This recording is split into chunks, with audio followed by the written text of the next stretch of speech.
A young couple moved into a quiet house on a quiet street in Kansas, expecting nothing more than the ordinary chaos of a first pregnancy.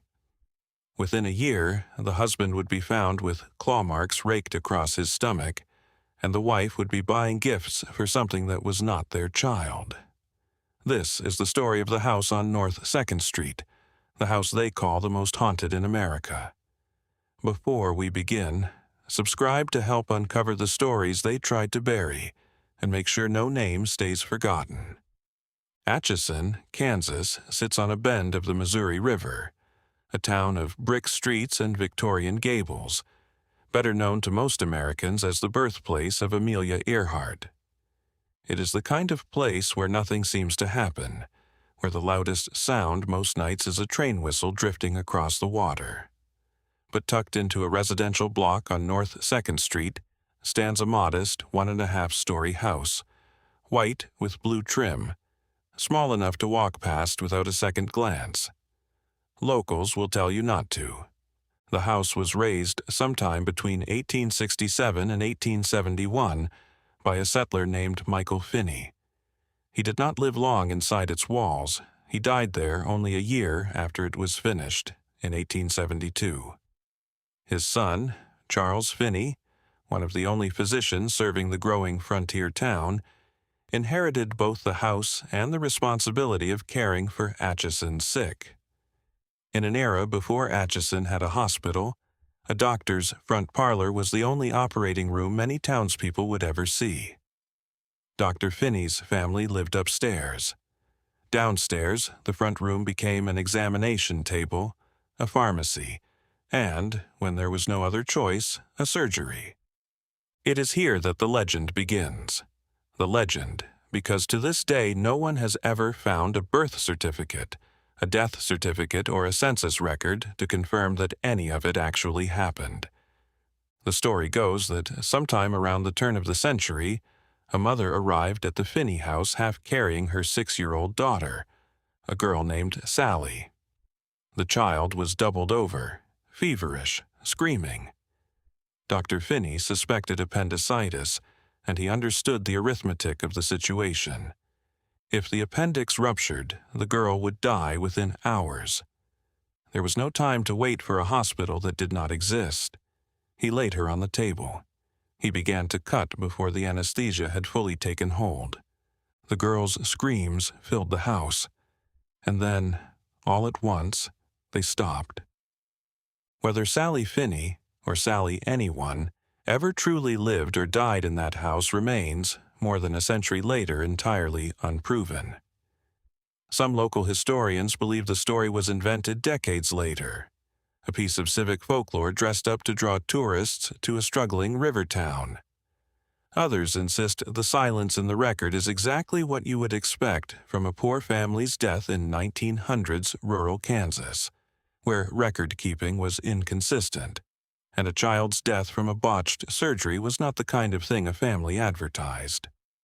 What is certain is only this. By the middle of the 20th century, children who grew up in that house had begun speaking of an invisible playmate. They called her Sallie. Their parents assumed it was nothing more than a child's imagination. For decades, that was the entire story. A house, a rumor, an imaginary friend passed down like a piece of furniture from one set of child tenants to the next. Nothing more. And then, in 1992, a young couple named Tony and Debra Pickman signed a lease. They were, by every account, an ordinary family starting an ordinary chapter. Debra was pregnant with their first child. Tony worked steady hours. The house on North 2nd Street was affordable, close to downtown, with the kind of old-world charm that young couples find romantic rather than ominous. For the first several months, nothing happened that could not be explained by the plumbing, the wiring, or the simple eccentricities of a 120-year-old building. Lights flickered. The oven timer clicked on by itself in the middle of the night. The telephone occasionally went dead mid-conversation. They laughed it off. Old houses do strange things. There was only one detail that unsettled them in those early months, and at the time neither of them thought much of it. Their dog would not go near the nursery. It planted itself at the threshold and growled, low and constant, at a room that, as far as either of them could see, was completely empty. Then their son, Taylor, was born, and the house began to change. It started small, almost sweetly. The Pickmans would return home to find that the stuffed animals in the nursery, always left neatly on a chair, had somehow ended up scattered across the floor. Debra would put them back. She would check on the baby minutes later and find them scattered again, as if some unseen hand simply preferred them that way. It felt less like a malfunction and more like a habit, like someone rearranging a room to their own liking. One evening, Tony called his brother Larry over, half joking, half uneasy, wanting a second pair of eyes on whatever was happening in that nursery. For a while, nothing occurred. The room sat still. The two men went back downstairs, dismissing the whole thing as nerves. Then they returned upstairs to check again, and found one of the stuffed animals no longer in the nursery at all. It was downstairs.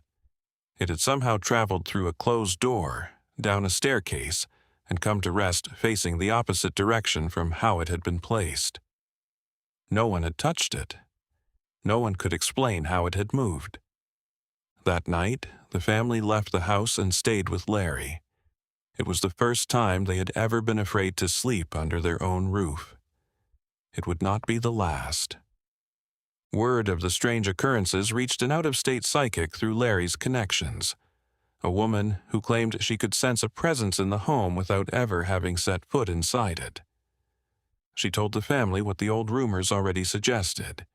There was a little girl in that house, and her name was Sallie. For a while, this explanation was almost comforting. A lonely child spirit, drawn to the sound of a new baby, rearranging toys out of some ghostly maternal curiosity. It was frightening, but it was gentle. Debra, in particular, found herself drawn to the idea rather than repelled by it. She began speaking aloud to the empty rooms, addressing Sallie directly, almost as if welcoming a second child into the family. She bought a doll, wrapped it carefully, and left it as a gift in the nursery. What happened next made the hair rise on the back of her neck. The wrapping paper and the box were found untouched, exactly as she had left them.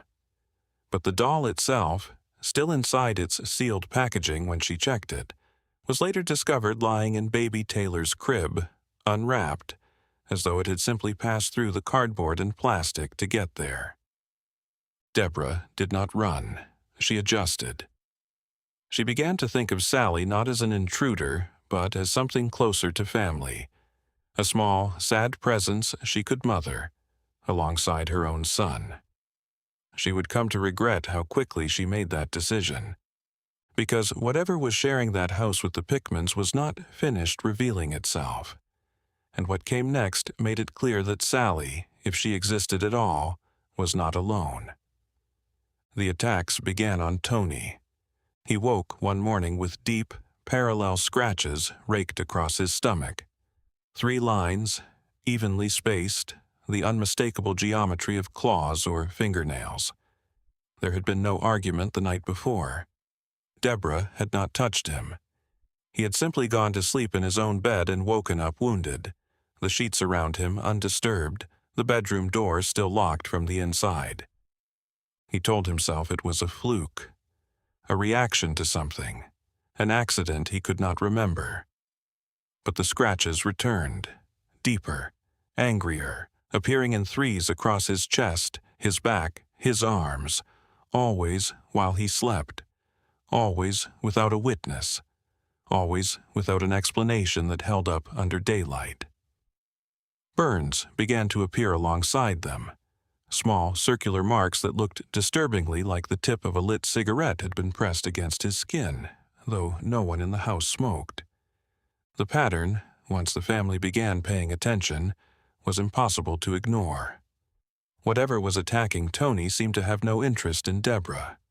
It never touched baby Taylor.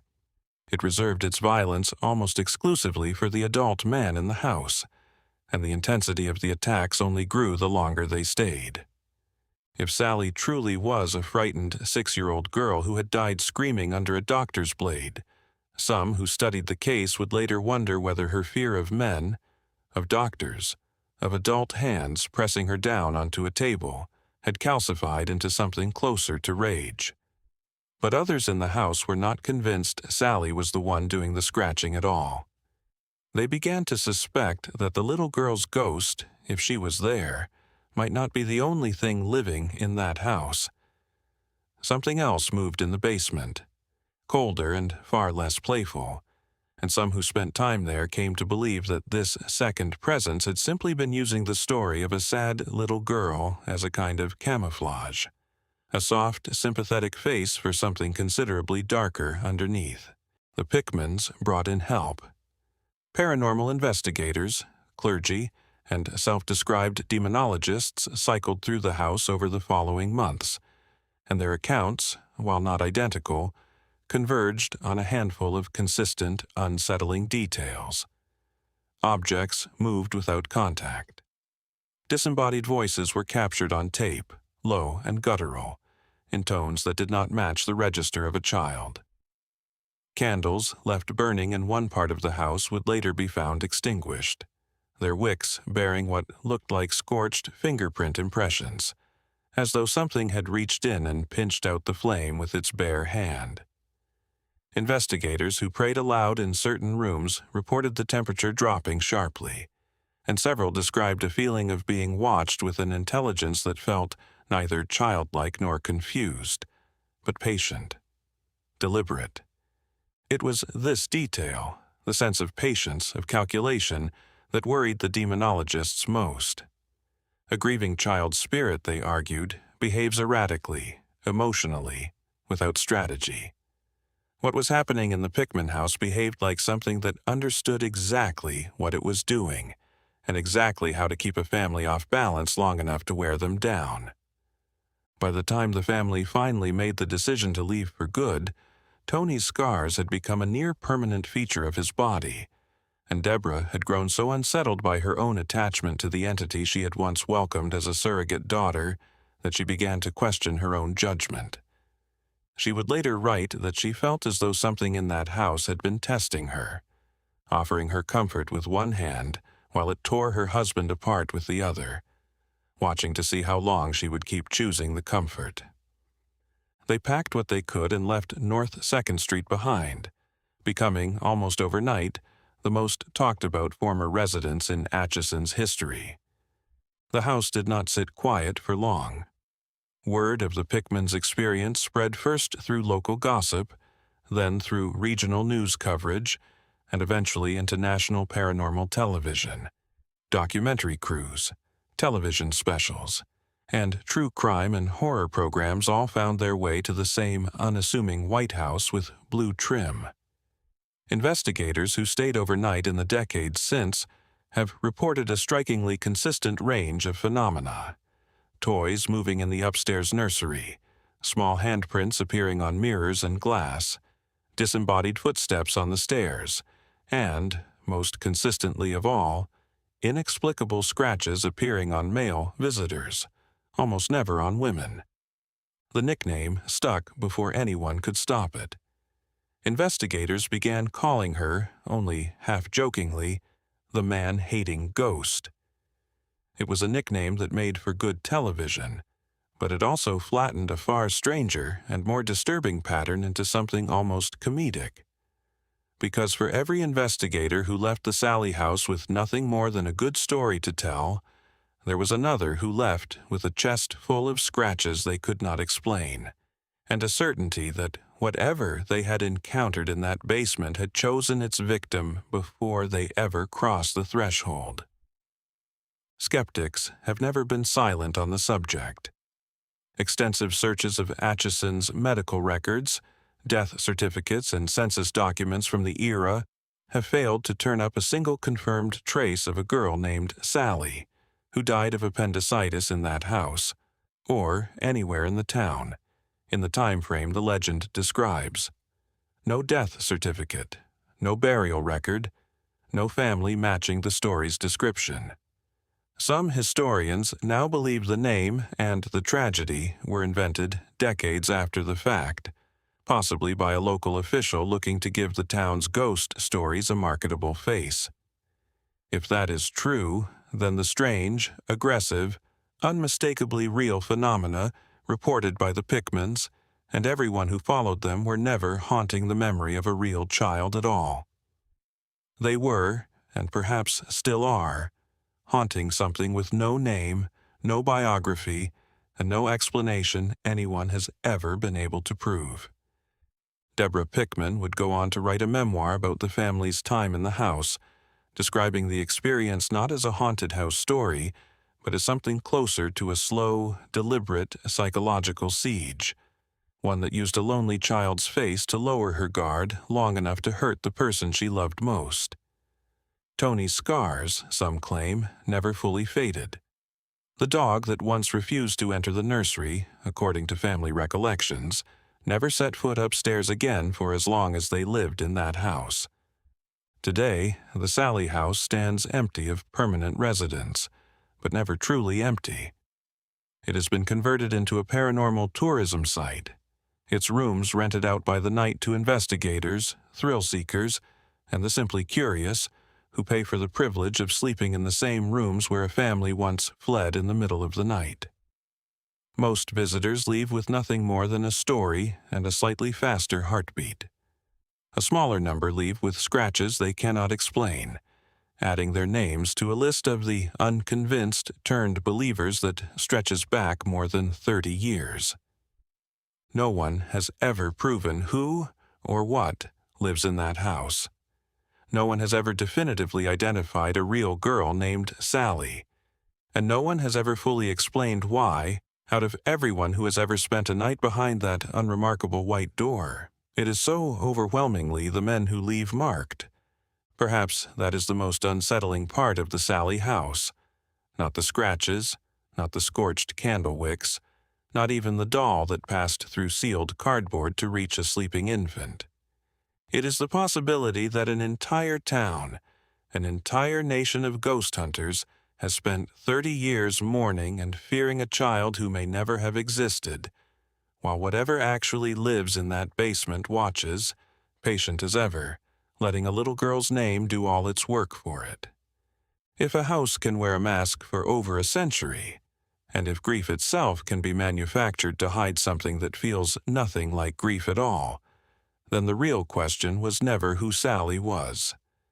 It is what we are willing to believe, and why the truth so often costs less to bury than to face.